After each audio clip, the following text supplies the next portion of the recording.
Tuungali katika swala hilo ni kwamba waumini wa kanisa Katoliki kote ulimwenguni waliweza kuadhimisha Jumapili ya Matawi ya Mitende, ikiwa ni mwanzo wa Juma Takatifu katika kalenda ya kanisa Katoliki.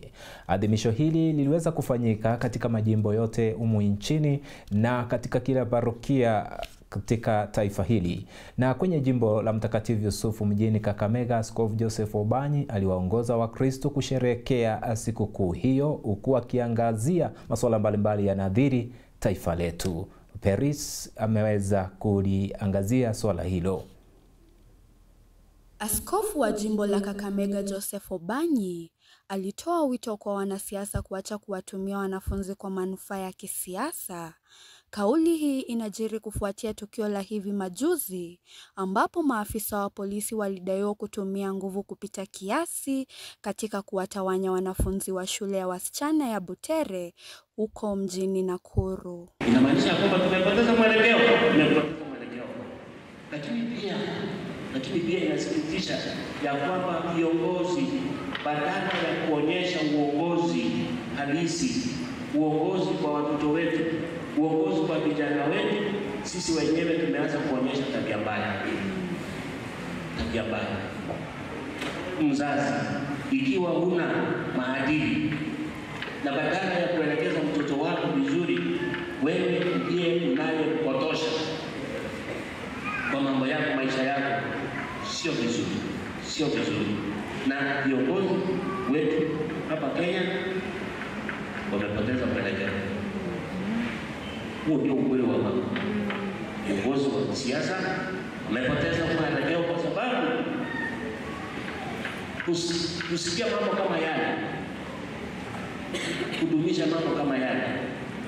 Hapa Kenya sheria inasema ya kwamba ambaye hako shuleni, huyo ni mtoto, is a minor.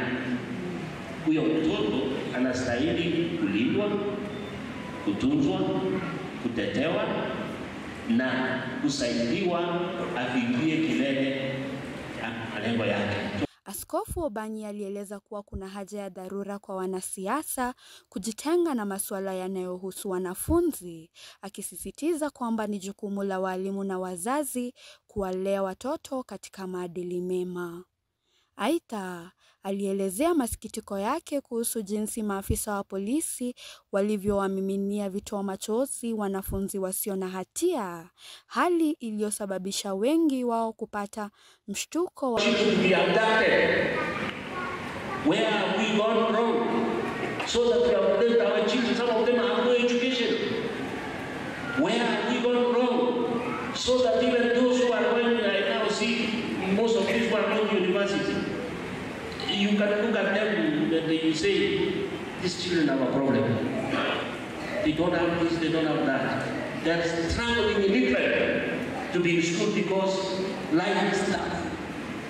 The Kenya looks like life is then getting tougher. To be in school is getting tougher. So our children need our care. Na wazazi, sisi ndio watetezi wa watoto wetu. Nikiripotia runinga ya Capuchin Mtazamo Katoliki, jina langu ni Peris Wang'ombe.